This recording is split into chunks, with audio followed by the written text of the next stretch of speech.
pero es mejor tarde turista. Sí, seguro que sí.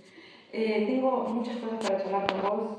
Primero que nada, Benjamín, bueno, bienvenidos todos, todas. Es una alegría estar aquí. Gracias por la invitación. Me siento muy honrada, en serio, porque disfruto mucho tu escritura. Entonces, tengo muchas preguntas para hacerte. Pero quería arrancar con una cita de tu libro, que si te parece te la leo sola, que es vos. No, dale, dale. Esto es de La piedra de la locura, que es el ensayo de los nuevos cuadernos de anagrama, que parece un ensayo delicioso, dicho sea de paso. Pero hay un párrafo que me remite mucho a un verdor terrible con el que quería arrancar.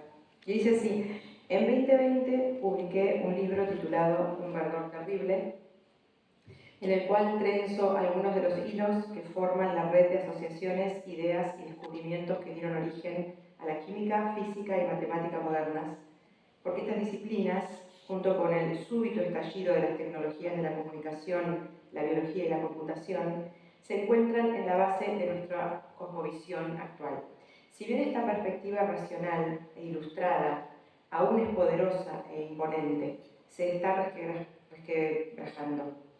Los bordes de la realidad han comenzado a sangrar y muchos tenemos la sospecha, una sospecha que confirmamos todas las noches al soñar o cada vez que prendemos el televisor, de que esta pequeña ciudadela, el castillo de razón y orden que hemos construido, está rodeada por todos lados y que sus muros, sin importar cuán altos los elevemos, pueden ser fácilmente derrumbados. No solo por quienes los asaltan desde afuera, sino también por las fuerzas que los embisten desde adentro. Desde que apareció mi libro, me han hecho muchas veces aquella pregunta que figura en uno de sus capítulos: ¿cuándo dejamos de entender el mundo? ¿Alguna vez comprendimos la realidad? ¿Podemos siquiera aspirar a ello? ¿O acaso se trata de algo que está completamente fuera de nuestro alcance, un sueño infantil, un resabio de la era de la razón, que ahora está cabalmente cabalgando desbocado hacia su fin? Bueno, nos podemos ir.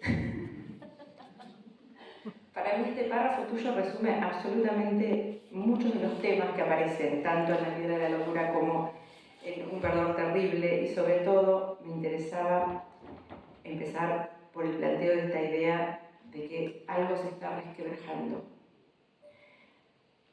En muchas entrevistas, tanto en Un verdor como en La piedra de la locura, cuando vos hablas de que algo se está resquebrajando, soy disléxica, aparece esta idea de la oscuridad, la luz, el sueño, la razón, la locura, la cordura, y pareciera ser que ese quiebre, que es para muchos de nosotros visible o esperable, para vos está en otro lugar. No, yo creo que lo estamos sintiendo todo de forma súper aguda, más que nunca. Creo que, especialmente considerando las cosas que han pasado en los últimos meses, no solamente en los últimos años, ¿no? Estamos en un momento de cambio donde preguntas que hasta ahora hemos podido dejar muy tranquilamente en manos del arte o de la filosofía, se vuelven algo urgente para todos. Estamos desarrollando tecnologías que ponen en duda si efectivamente somos tan especiales como somos. Y eso nos está obligando a recuperar un montón de lenguajes que hemos olvidado, palabras que se han dejado de usar, ¿no? Yo creo que la palabra alma de pronto empieza a ser necesaria como vocabulario para entenderlo. La crisis que estamos ahora creo que tiene rasgos que son diferentes. Estamos a escasos pasos de poder replicar la realidad, exteriorizar nuestra creatividad. Estamos empezando a construir inteligencias no humanas que empiezan a mostrar algunos rasgos ya de no ser ciencia ficción. Entonces, de pronto, lo que yo trato de hacer es desmontar esta visión compartida que teníamos de la realidad, que sobre todo estaba dando la ciencia, inyectándole lo que mejor hace la literatura, que es delirio. No se trata mencionaste muchas palabras, ¿no? Razón, irracionalidad, locura, pero para mí lo más importante es el delirio. El delirio es, a mi gusto, el corazón de la literatura. Porque es una especie de posesión, es una especie de estar entre dos mundos, es algo que creo que se ha perdido muchísimo. Los libros, si no contienen un trocito, aunque sea mínimo, del espíritu, están muertos, nacen muertos. Y para mí, una de las tareas más importantes del trabajo como escritor es abrirse a eso, que en nuestra época no es fácil, porque si bien tenemos al alcance, más que ningún otro minuto, todos los libros de sabiduría, todas las perspectivas anteriores, ¿no? De pronto es como uno tiene acceso a todo lo que era oculto, ¿no? A todo lo que estaba en manos de unos pocos. Pero lo que hemos perdido es el lenguaje y la voluntad de hacer uso de eso, ¿no? Ya no se trata, antes yo pensaba que lo que había que hacer era reencantar el mundo, ¿no? Despertar a los dioses, como remover el interior de las personas para que se iluminaran. Eso quedó atrás, por completo. Ahora estamos fabricando dioses. Y necesitamos empezar a desarrollar, recuperar formas de lidiar con ello. Por eso yo ahora ya casi exclusivamente estoy leyendo a Calazo, porque rescata eso. Formas premodernas de ser humano creo que van a ser necesarios cuando nos enfrentamos a un mundo que tiene ya rasgos de irrealidad que son incuestionables. O sea, es raro esto de salir. Yo leía porque quería salirme del mundo, ¿no? Y escribo también, porque me gustaba acercarme como a ese corazón salvaje. Ahora pasa lo contrario. Dejé de leer y trato de, porque uno sale a la calle y ya está en ese mundo. Estamos acercándonos peligrosamente a los grandes sueños de nuestra especie, ¿no? O sea, habitar nuestra imaginación. Estamos empezando a tener una especie de, ¿no? Para mí siempre me llama la atención que la necesidad del ser humano no era solamente de crear o comunicarse con los dioses, ¿no? Había que comerse, había que metérselo dentro del cuerpo. Y siento que si no desarrollamos esas cosas para las cuales, a mi gusto, estamos en un estado de analfabetismo total, vamos a estar muy perdidos en el mundo que se nos viene. Porque ya con la razón no basta. Nunca ha bastado, pero especialmente ahora no basta. Dijiste tantas cosas interesantes, espero poder ir retomándolas. Una de ellas, en un momento hablaste de la importancia al principio de los humanos en el planeta y lo terminás de hilar al final con que antes la literatura era un refugio, si se quiere, ¿no? Y ahora pareciera ser que ya no, porque eso ominoso que encontrábamos en la literatura, de la que podíamos entrar y salir. Y hay un ensayo de un autor bengalí que se llama Amitabh Ghosh, que se llama El Gran Desvarío. Y él plantea en ese libro que qué va a pasar cuando los lectores nos lean en 200, 300, 500 años y digan qué pasaba con la literatura que no daba cuenta del cambio climático. Sí la no ficción, pero no la ficción. O sí la ciencia ficción, que es una literatura considerada menor. Y él dice que precisamente por eso, porque uno entraba en el castillo de Otranto y salía, ¿no?, a una especie de cosa sabida. Y ahora no, ahora digamos, lo ominoso está afuera. Lo ominoso está afuera, está dentro. Literatura para el cambio climático hay un montón, ¿no? Creo que hay lenguajes para todo eso, ¿no? Y sin embargo, y cuando hablo de literatura, en realidad estoy diciendo la literatura que me gusta a mí, ¿no? Yo sé que es muy amplia, hay de todo, tiene que haber de todo, pero yo extraño algunos autores, ¿no?, que de pronto abren perspectivas tan encendidas sobre las cosas, ¿no? Gente como Pascal Quiñard, que no podría meterse en una cueva y llevarse solo la literatura que escribió él. Y son formas de ensayar la humanidad que son muy distintas, ¿no? A mi gusto, Quiñard es una especie de merovingio, es un extraterrestre. Y a mí los autores que son así, que llaman a ser extraterrestres, o mejor aún, Burroughs o Robert Anton Wilson, que enseñan a ser extraterrestres, que dan los ejercicios necesarios.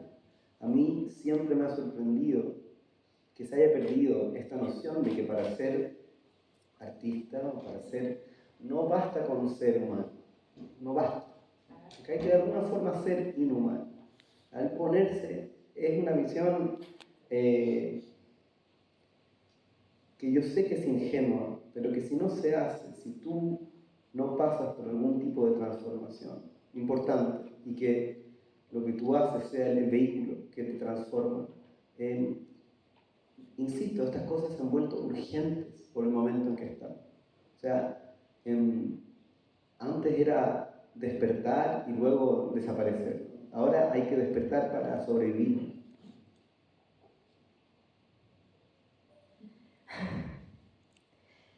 Despertar para sobrevivir y despertar, en tu caso, para escribir.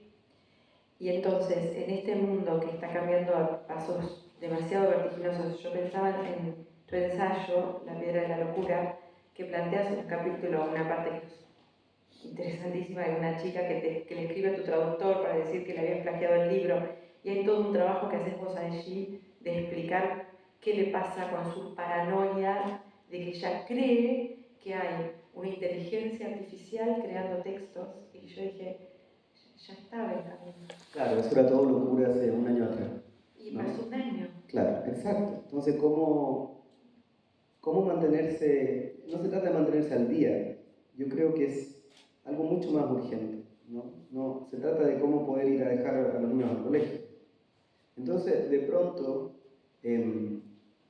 ensayar la inteligencia de la literatura, que es una inteligencia oscura, ¿no? Para mí es el último arte oscuro que queda. O sea, hemos dejado de lado, cuando la alquimia se convirtió en ciencia, toda esa perspectiva radiante, que tampoco nos olvidemos que esto no es algo neutro, no está pasando, este mundo que estamos habitando no está pasando porque sí, está siendo producido, ¿no? Y lo está produciendo la ciencia, nada más, alimentar, capitalismo, etc. Pero la ciencia es esta enorme luz que está dejando, que está iluminando tanto el mundo que ya es invivible, ¿no? Ya no hay espacio para ni una sola sombra. Y por eso creo que ha sufrido tanto la literatura, porque la literatura es un hábito de sombra, ¿no? Somos como cucarachas. O sea, ese es nuestro mundo. Es un mundo donde cuando se apaga la luz, hay ciertas cosas que se ven mejor, ¿no? Más lejos. Y ese es el ejercicio, a mi gusto. O sea, es como si lo que nosotros estuviéramos haciendo desde siempre, la gente que escribe, fuera otra ciencia. Pero es una ciencia que no tiene método, ¿no? Que no tiene poder. Es una ciencia que es como si fuera un acelerador de partículas, pero lo que estamos acelerando son los sentidos del mundo, los significados del mundo, y los hacemos estallar, ¿no? Y jugamos con eso. Y eso que durante mucho tiempo siento que perdió su lugar por completo. O sea, no tenía cómo competir, ¿no? Había tanta luz irradiada de estos otros ámbitos del humano que la literatura eran notas al margen, al pie, no tenía mucha importancia. Y ahora, de pronto, en que estamos habitando cada vez más una realidad que se vuelve no necesariamente incomprensible, pero en muchos sentidos invivible, porque hemos perdido palabras, hemos perdido lenguaje, hemos perdido... es como si hubiera todo un lado de nuestro ser que no estuviéramos ejercitando. Y eso es lo que yo trato de hacer en los libros. Lo que yo trato de hacer en los libros es volver a unir algunas perspectivas, ¿no? O mostrar el lado oscuro de estas cosas tan luminosas, para que se vea completo. Creo que hay porque si nos ponemos a pensar en lo que se viene, y lo que se viene ahora, ¿no? Lo que se viene ahora es una especie de gran cuestionamiento sobre la inteligencia, ¿no? Y hay tanto de nosotros que no tiene que ver con la inteligencia, ¿no? Por eso te decía, ¿no? El delirio no puede ser codificado. Puede que en un tiempo más tengamos que enseñarle a estos bichos a soñar, a pensar, a tener pesadillas, a tener deseos, solamente para que se acerquen lo suficiente a nosotros como para poder cohabitar. Pero hasta ahora eso ha quedado lejos. A mí uno entra a las iglesias y están todas vacías, ¿no? Y está bien, Dios ya no está ahí, pero uno tiene que encontrar algo que poner en el lugar de la iglesia, ¿no? Y a mí, cuando gracias a una argentina perdí la fe en Dios, tuve que poner algo ahí. Y claro, yo puse los libros. O sea, y la última vez que estuve en la rural era mirando bichos, o sea, mirando vacas y con ella. Y pasábamos de la rural, la verdadera rural, no la de los libros, y nos íbamos a comprar libros. Entonces es como una especie de... Yo me cuesta mucho encontrar cosas que leer porque le estoy pidiendo tal vez cosas a la literatura que no debiese estar pidiéndola, pero ¿a quién más se la vaya a pedir? ¿No? ¿Al cura? Entonces, estamos como, de pronto, siento que recae una responsabilidad mucho mayor, ¿no? Que es la que siempre hemos tenido. Como en otra hora, ¿no? Me parece que yo me anoté cosas en el celular, pero te quiero leer algo que viene a cuento de lo que me estás diciendo y que es un poema que yo amo mucho, que es muy cortito, no te asustes. Te voy a leer solamente una parte, que es La Segunda Avenida de Yeats, principio del siglo XX. Dice: girando y girando en el ensanchado remolino, el halcón no puede ver a su halconero. Todo se desmorona, el centro no puede sostenerse. Una mera anarquía se desata sobre el mundo, esa oscurecida marea de sangre es liberada, y por todas partes la ceremonia de la inocencia es inundada. Los mejores carecen de toda convicción, mientras los peores están llenos de apasionada intensidad. Es la primera... Bueno, pasamos por Milei recién, ¿no? Ahí. Igual eso está lleno, así que está mal. Sí, vamos. Qué Pero bueno. a mí me abrumó, lo hablamos mientras veníamos caminando acá, ¿no? Con independencia de las elecciones que cada uno tenga a la hora de votar. Me abrumó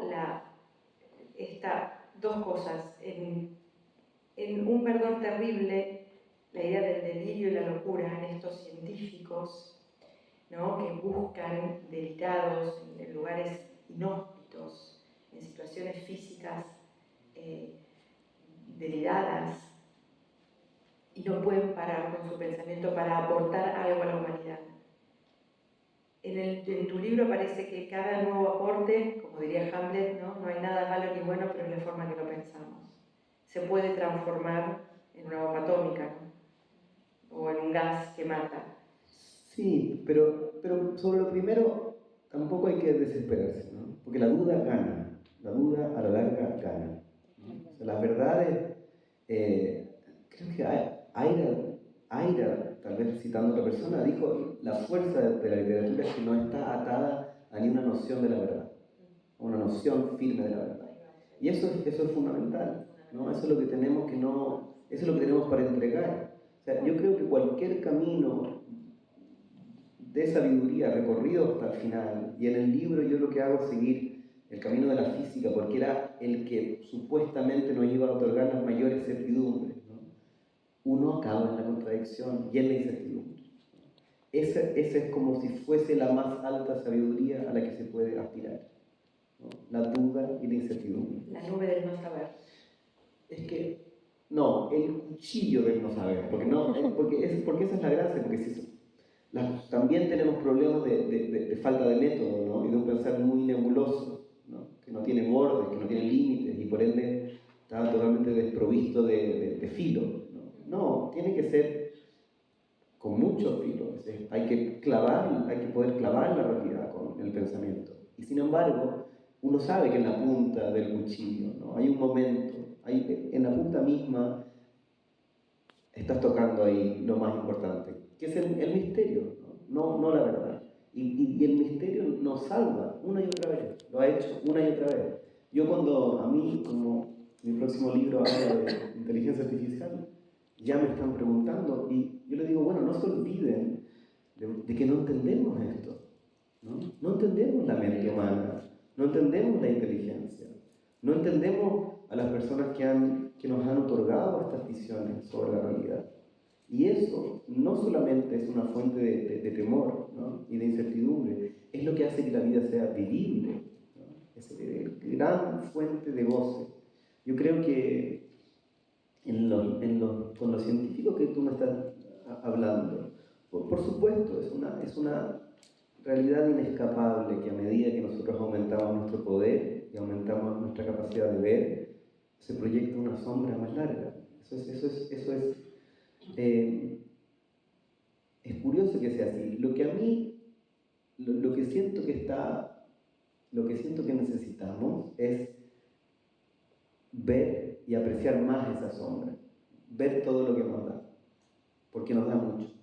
No todo lo que queda fuera de la luz es algo despreciable. Cuando yo pensaba en la segunda venida de Yates, que te leía recién, la asociaba a la idea de lo resquebrajado, y volviendo a esto que acabas de decir, pensando en tus científicos de un verdor terrible, yo me ponía, no es la condición humana y la modernidad, digamos, que nos engañó, porque hace 100 años Yates estaba diciendo lo mismo que estamos diciendo ahora, o sea, todo se desmorona, el centro no se sostiene. Y digo, bueno, y entonces... Bueno, pero también el centro está en todas partes. A la condición humana. Es que la condición humana es una caída, ¿no? Eso está claro. Y sin embargo, en esa caída hemos logrado trayectorias que van hacia arriba también, no solamente hacia abajo. Y yo creo que es una especie de... Si habría que dar una forma, yo siento que es una especie de espiral, ¿no? Y la espiral a veces va hacia arriba y a veces va hacia abajo, pero no, la condición humana es que somos una especie espantada por sí misma, ¿no? Es como enfantasmada. Por mucho que quisiéramos que las cosas fueran más sencillas, que fuéramos comprensibles, no lo somos, ni siquiera para nosotros mismos. No hay nadie que uno respete, o sea, yo no respeto a nadie que la tenga muy clara, ¿no? La gente que vive, y por eso escribo sobre gente así, que está siendo corroída por la duda, ¿no? Atormentada por la duda,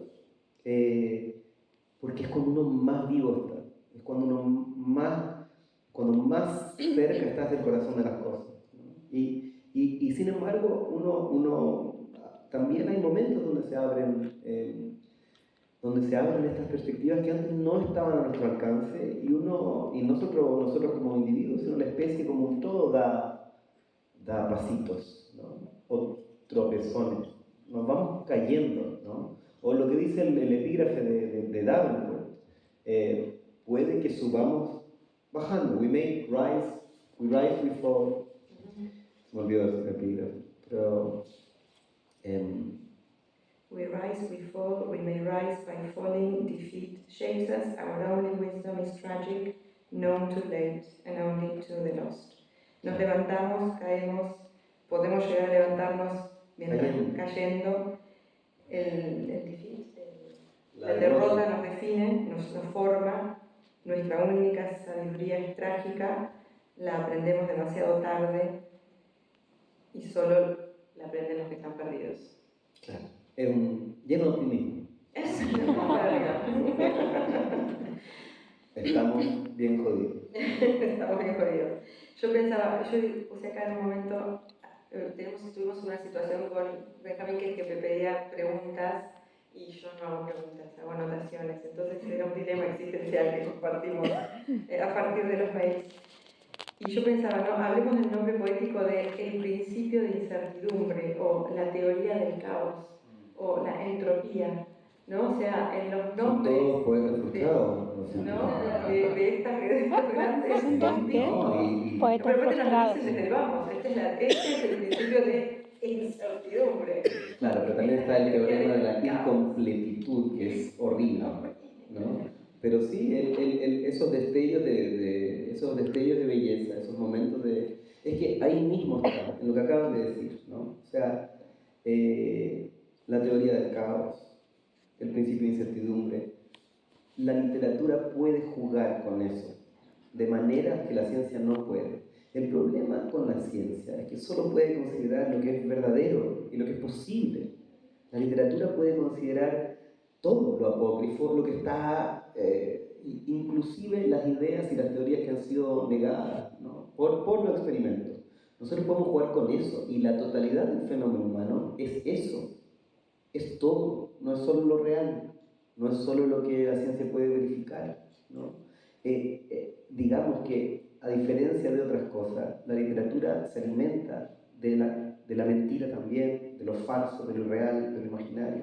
Y esa es su enorme, enorme, inacabable riqueza, ¿no? Y también explica por qué.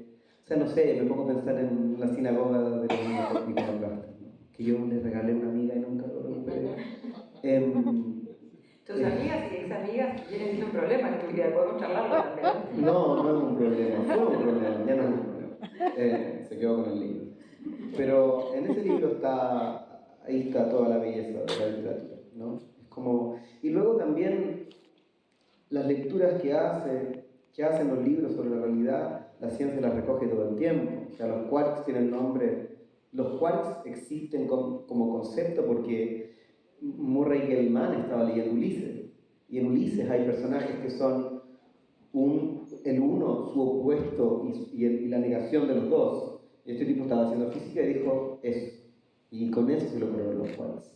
Entonces hay vasos comunicantes. Es un diálogo medio de sordos porque no nos necesitan, pero yo creo que nosotros nos podemos, o sea, eso, ¿no? La literatura es como un hambre, es como se lo come todo, puede alimentarse de todo.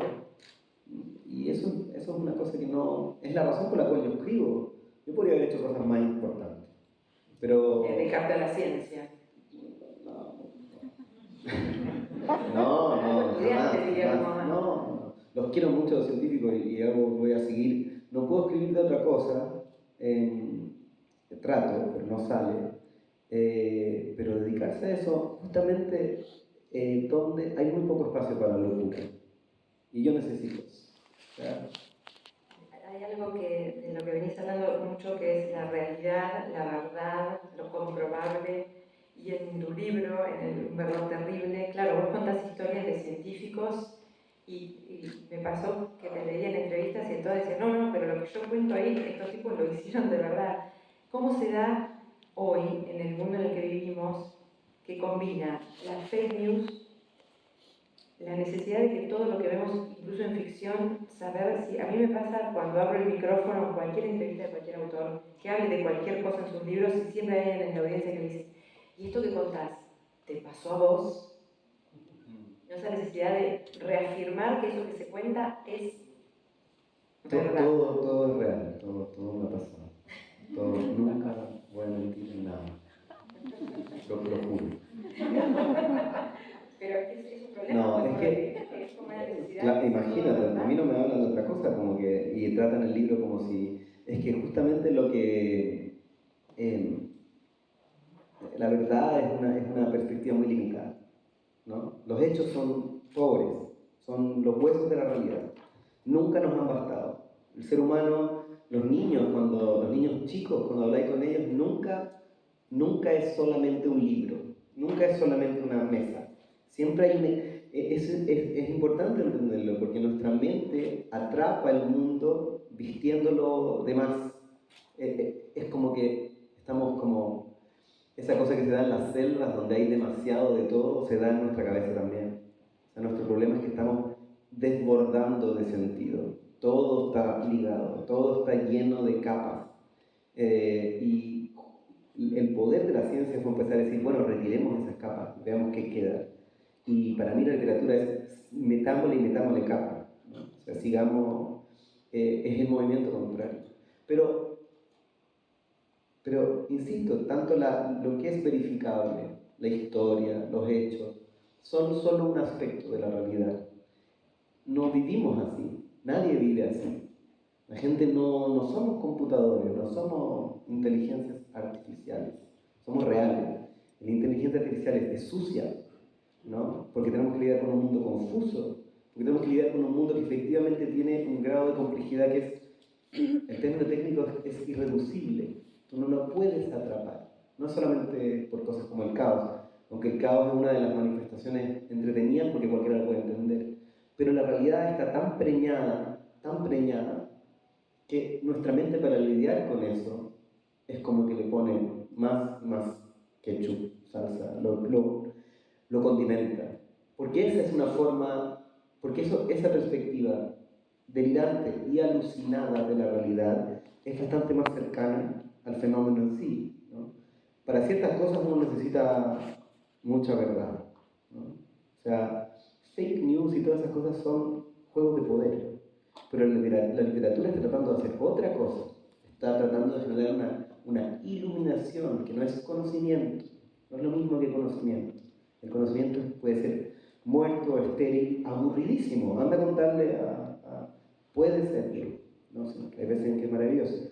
Y sin embargo, nosotros no solamente, por un lado está la necesidad nuestra de tener estas cosas, este saber contradictorio, infectado de todo tipo de otras cosas, que son verdaderas pero no reales, ¿no? Que alguien me diga que sus sueños no son verdaderos, ¿no? O nuestras pesadillas, que son mucho más interesantes, más importantes y más comunes, ¿no? Entonces, ese horror del mundo es difícil agarrarlo con hechos. Y para eso los seres humanos hemos inventado, hemos creado una herramienta. La ficción es una herramienta, es una forma de comprender la realidad. No es solamente para leer algo y entretenerse, ¿no? Para no aburrirse arriba del colectivo, ¿no? O para hacer dormir a los niños. No es solo eso. Efectivamente es un entrenar un aspecto nuestro que es muy profundo, muy profundo, tan profundo que ahora que tenemos estos sistemas como ChatGPT que empiezan, uno se asombra, ¿cómo lo pueden hacer? ¿Cómo puede estar inventando cosas? Porque esa es una cosa muy humana, nuestra, necesaria en cualquiera que haya tenido algún periodo de rareza mental, me imagino que en el público acá, si están acá, que lo tuvieron, saben, porque a veces se te desmontan esos mecanismos. Hay veces en que tú ves las cosas demasiado parecidas a lo que son, y es horroroso, es insoportable. No se puede vivir así. No te puedes poner los zapatos, es súper difícil. Estamos sostenidos y acolchados por todo eso, ¿no? En el arte, en los libros, eso se profesionaliza. Pero eso es todo. Estamos ejerciendo una función de la mente que tiene todo el mundo. Y el que no la tiene, y los que no tienen eso, ¿no? Las personas que no tienen eso, yo siento que se pierden una parte, se les nota su pobreza. Se nota la pobreza. Vidas demasiado concretas, vidas demasiado apegadas a la realidad, porque, ojo, están apegadas a un modelo de la realidad, a una idea de la realidad. No podemos aspirar a más que eso, ¿no? O sea, bueno, yo aspiro a mucho más que eso, me gustaría tener varios modelos de la realidad. Eso es lo que habla el libro. Al centro del libro está esa idea, que para mí es la más importante de todas las que hay, y tuve la suerte de que hay una carta de uno de los protagonistas del libro que lo dice así maravilloso, Grothendieck, ¿no? Mientras más complejo un objeto, más pares de ojos son necesarios para verlo, ¿no? Y eso es algo que yo siento que también se entrena poco, y la literatura lo hace mejor que nadie, dar estas perspectivas. Hay un titular de la BBC, de la nota que te hicieron, que dice: hoy, es una cita tuya, el que no tiene más de un par de ojos está ciego. Ya, pero eso lo dije en un momento, es que ahora las cosas están saliendo, uno tiene que estar repensando todo lo que piensa más o menos cada 6 meses ahora. Antes no tenía mucho más tiempo. Yo no doy entrevistas no porque no tenga idea, porque no sepa lo que pienso, sino porque me doy cuenta que no es una perspectiva interesante. La gente, yo no estoy pudiendo, necesito algo de tiempo, ¿no? Claro, porque yo soy adicto a la información, ¿no? Creo que se nota en lo que escribo. Y cuando yo era chico tenía ese sueño medio de todo niño soberbio, sin amigos, de leerlo todo, entenderlo todo. Y era fácil saber más, un poco más que los demás, o que los profesores. Pero luego para mí fue un shock saber que la realidad no era comprensible. Y yo todavía no me sano de eso. O sea, no me sano de eso, no me voy a sanar de eso. Y ahora es el peor momento para estar vivo en ese sentido. A mí me habría gustado nacer en el siglo XV, porque hay un tipo, que se me olvidó su nombre, ahora soy malo con los nombres, pero es un tipo que era considerado el último hombre que lo sabía todo, porque se había leído todo, no habían tantos libros y se lo había leído todo. Ese sueño para mí es como, sí, es como, no sé, encerrarse con Borges y leer todos los libros y entenderlo todo, pero eso no se puede tener ahora. Entonces, ante eso hay que reaccionar de otra manera, ¿no? Hay que entregarse a otro Dios, a otras cosas, hay que hacer otras cosas con la cabeza. ¿Y cómo se relaciona eso con otra de las aristas de la complejidad de la sociedad en la que estamos viviendo hoy, que frente a la imaginación, el desparpajo, la búsqueda, el delirio, cancela? No vamos a hablar de la... por favor. No, eso no es ni siquiera interesante, ¿no? O sea, mira, yo creo que para mí... Para mí es un signo de los tiempos también igual, ¿no? Por supuesto, pero es una vieja casa de brujas, no. Yo me acuerdo cuando, o sea, todos mis autores favoritos son monstruos. Sean monstruos morales, sean monstruos intelectuales, son todos monstruos. Y yo me acuerdo cuando... me acuerdo... Era bueno saber que eran monstruos, porque por último estaban fuera de alcance, ¿no? Yo lo quería hacer. Antes de empezar a escribir, me costó mucho porque sentía que era necesario hacer un impacto real, ¿no? En la película, no sé si la vieron, la de los Coen,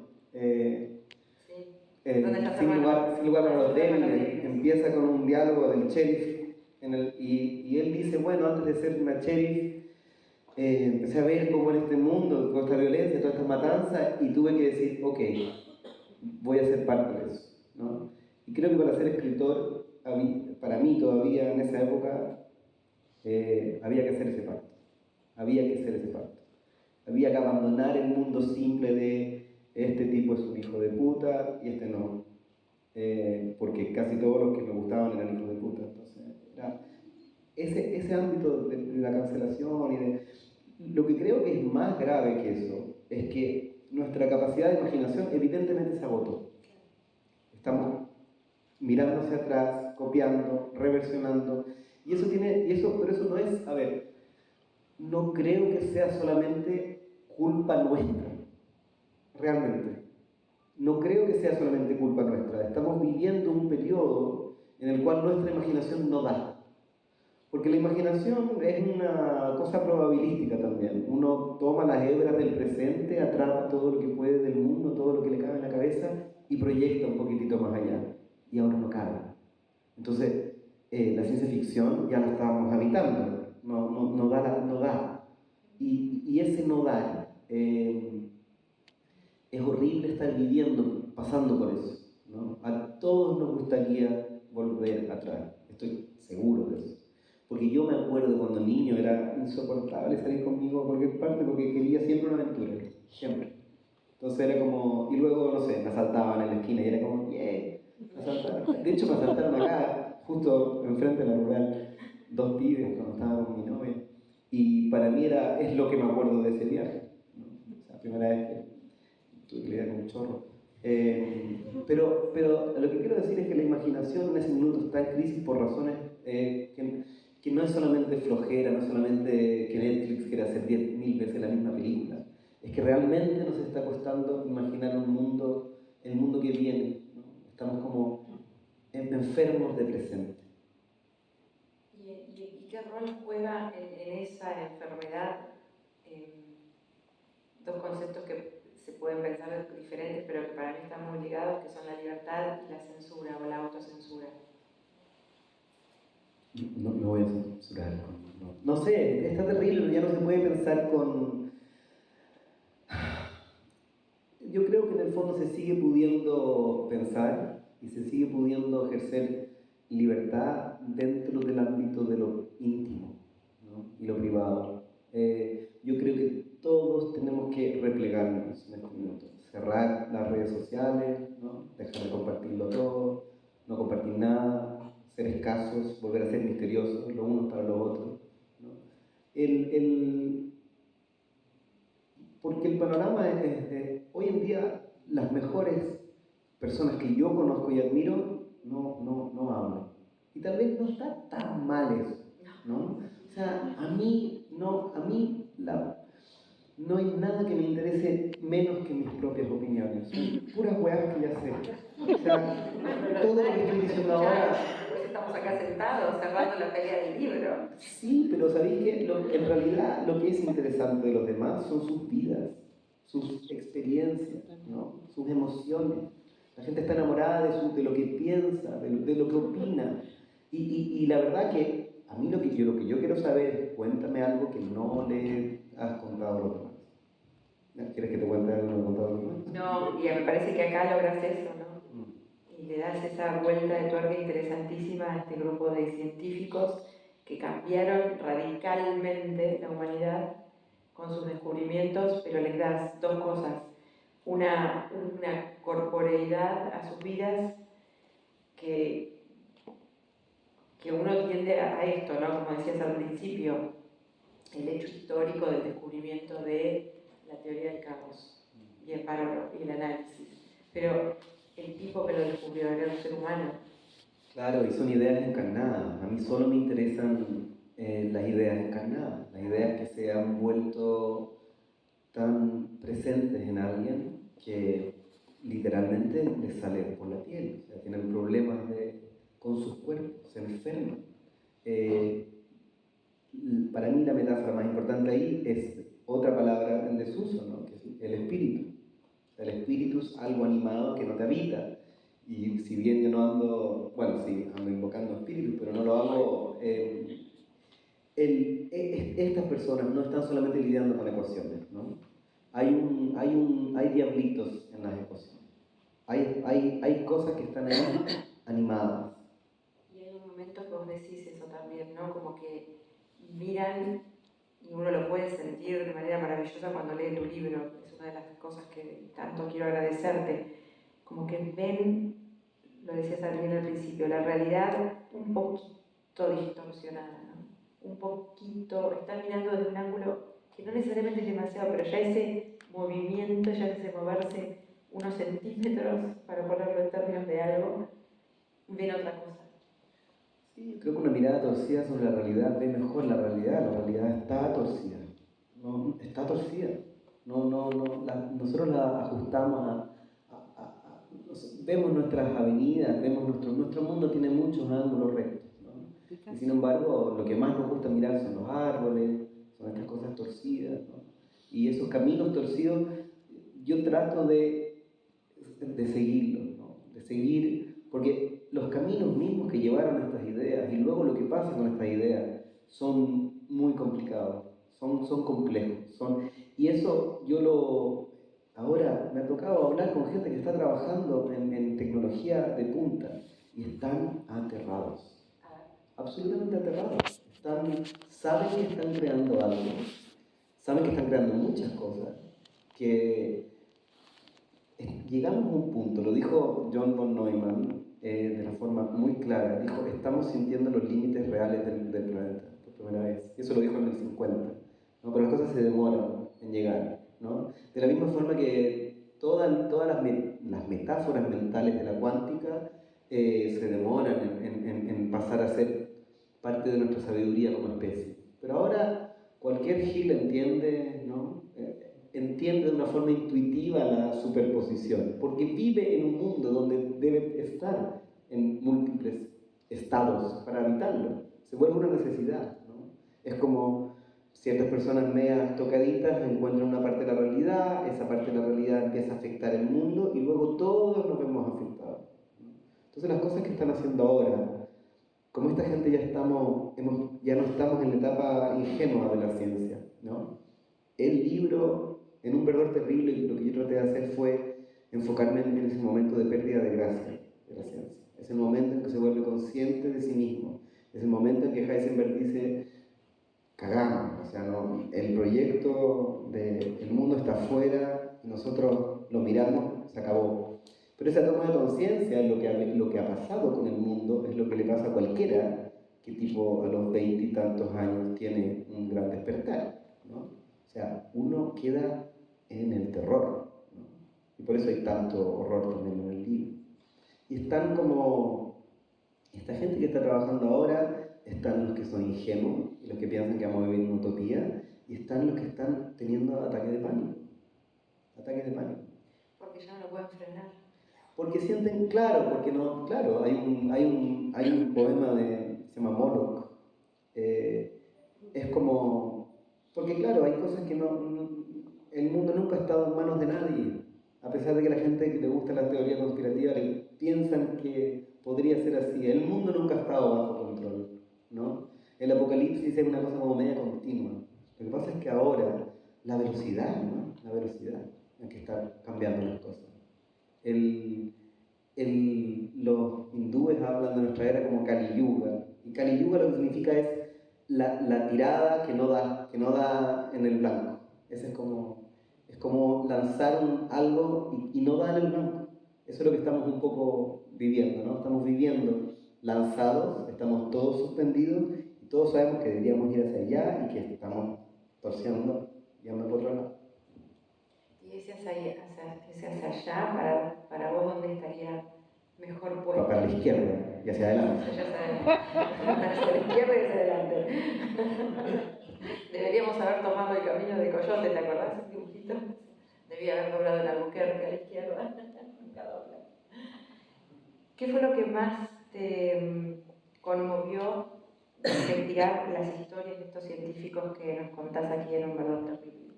¿Qué fue lo que más te conmovió, más no llamó la atención, que es muy fácil de decir, sino te removió a vos lo que estabas haciendo, te cuestionó, te movilizó?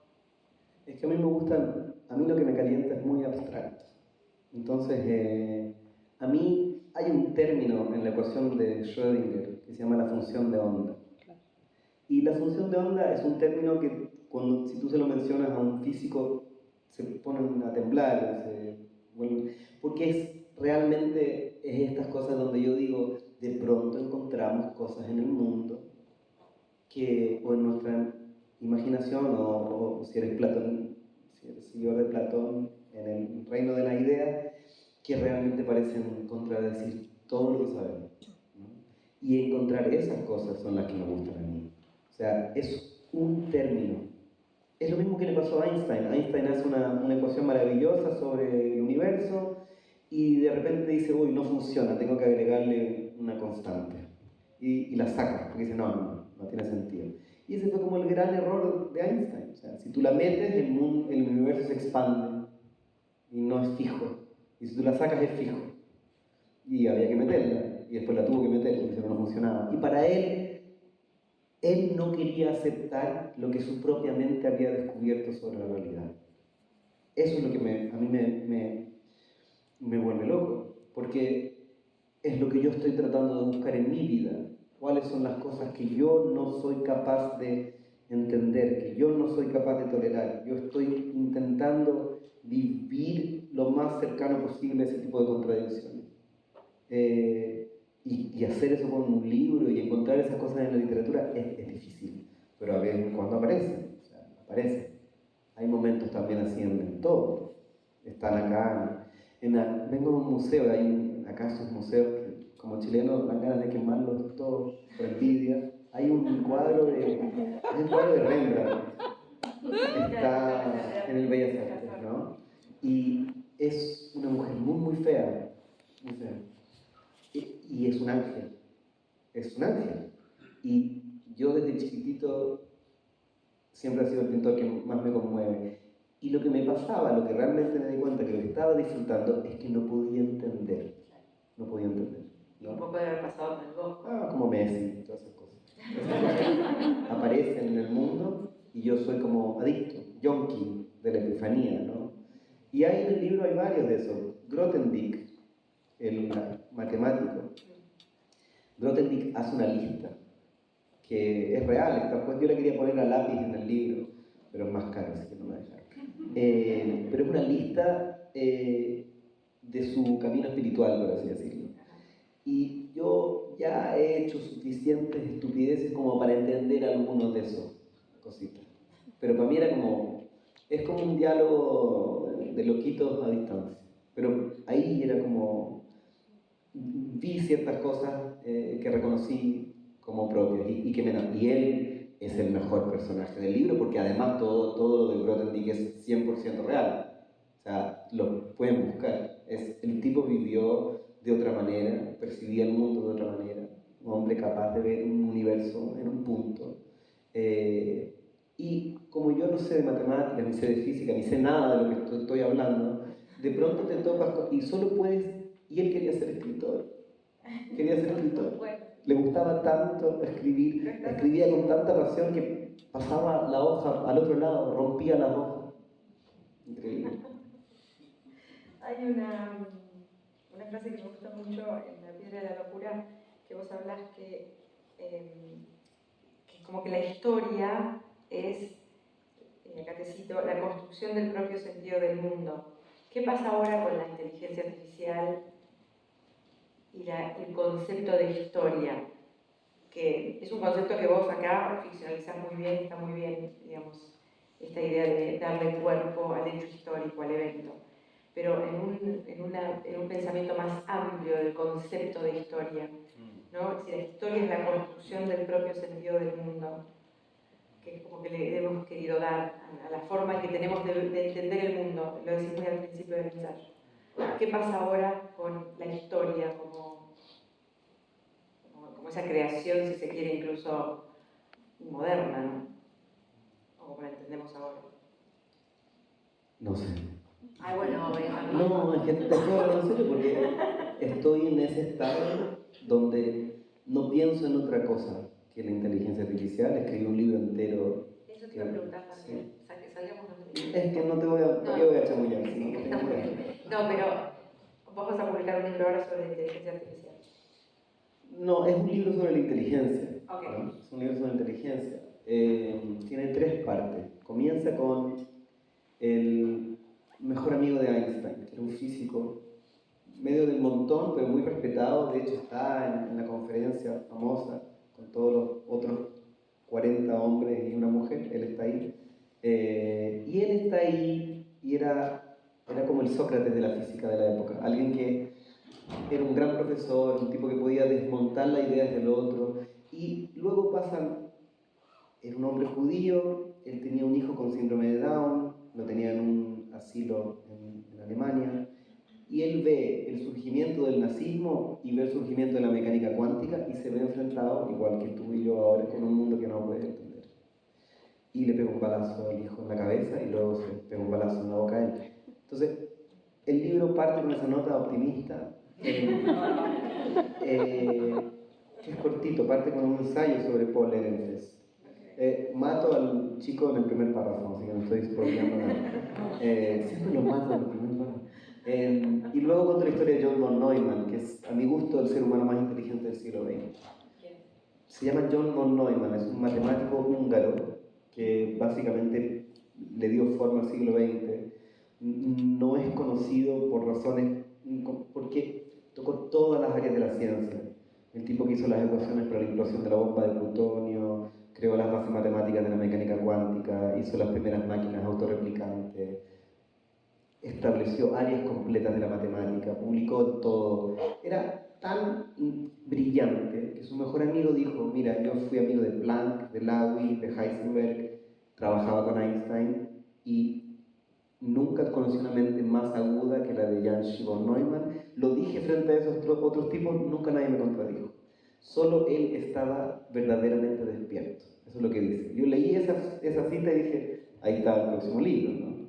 Y él, la segunda parte del libro, y la mayor, es sobre von Neumann, que creó el primer computador programable, las bases de la inteligencia artificial. El tipo publicó un paper sobre cómo funciona desde el punto de vista de la lógica. Cualquier sistema que se autorreplica, 10 años antes de descubrir el ADN, describió con ecuaciones el funcionamiento del ADN.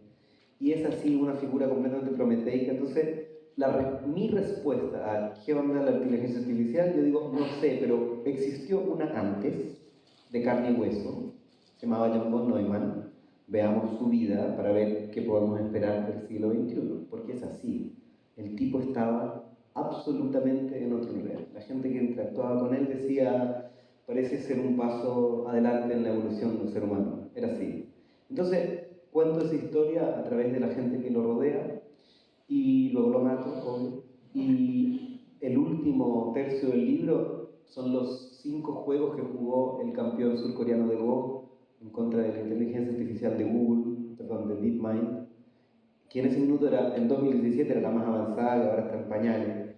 Entonces, el libro empieza con un chico con síndrome de Down y termina con una inteligencia artificial y recorre el siglo XX. Eso. ¿Cuándo Sale ahora, entonces, no, sale en octubre. Muy bien. Una pregunta, tomando la pregunta que vos citas a Lovecraft en La piedra de la locura, y te voy a hacer la pregunta. No espero que me respondas, pero a lo mejor sí. Vamos a retroceder hacia un abismo de ignorancia. ¿Vamos a subir hacia la luz o vamos a retroceder temblando de nuevo hacia la oscuridad? Vamos a hacer las dos cosas. Y no estoy hablando en serio. Yo creo que voy a decir cosas que la gente ya sabe. A medida que empiece a mostrar su cara la inteligencia artificial, va a haber gente que la va a endiosar. Va a haber gente que vamos a tener como esos Va a haber cultos, iglesias. ¿no? Van a haber iglesias. Van a haber iglesias de la misma forma que cuando los aviones norteamericanos dejaban caer provisiones en las islas del Pacífico que no habían visto nunca un avión, se fundaron religiones. Se van a fundar religiones. Y también se van a fundar fundamentalismos en contra. Solo lo humano, bla, bla, bla, ¿no? Y vamos a ver qué pasa con los chicos de Milei, cómo se lo va a tomar la derecha cristiana norteamericana, qué postura va a tomar China. No tenemos idea, estamos empezando con eso. Entonces es como, es esa sensación de estar yendo a 200 kilómetros por hora y que aprieten el acelerador, ¿no? Entonces como que hay que cruzarse el otro cinturón, tener dos, y leer como enfermos de la cabeza. Como enfermos de la cabeza. Porque nunca en toda mi vida he tenido que interactuar con una idea que tenga ese nivel de consecuencia. El cambio climático que nos hacía temblar a todos parece un chiste ahora. Yo lo añoro, como, oh, qué rico, dejemos de tirar carbono y listo, se arregla todo. O filo, hagamos lo que hicimos en Santiago, cortemos todos los árboles y pongamos cactus. Pero ahora es como, o sea, ¿cuándo ha existido un momento donde no existen expertos? Donde no hay nada, no le puedes creer a nadie. La gente más inteligente te va a decir, no sé, no tengo idea. Yo estuve con gente en Gringolandia que me confesaba sus ataques de pánico. O sea, y sin embargo, no vamos a tener que seguir viviendo. Vamos a seguir viviendo. Hemos ensayado todo tipo de escenarios, ¿no? Tenemos el escenario de Terminator, hay gente que no digo que se vaya a ser cierto, lo que digo yo es que hemos soñado ya con muchos futuros posibles, algunos de los cuales son horrorosos, ¿no? Pero como dice el documental de Adam Curtis, el último, y para decir algo positivo, no hay que olvidar que la forma que tiene el mundo se la hemos dado a nosotros, ¿no? Y así como hemos hecho las cosas de cierta manera, las podemos hacer de otra.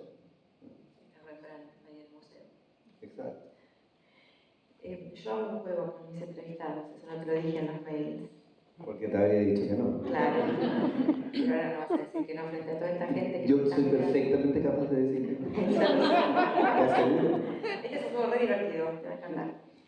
Es así, yo fui escribiendo palabras que... Ahora vamos a tomar preguntas del público. palabras. Asociación libre, olvídalo, mi psicóloga me mata. No podés repetir las palabras y no podés decir más de una palabra. No voy a poder jugar esto. Pregúntame por el Dale, sexo. vamos a empezar. Realidad. Una palabra. No puedo jugar este juego. Ay, pero por favor. No me hagas este juego, por favor. Mira, después me vas a poder contar. Entonces me vas a mandar el libro firmado. Sí, filmado con una selfie. El nuevo libro. Bola.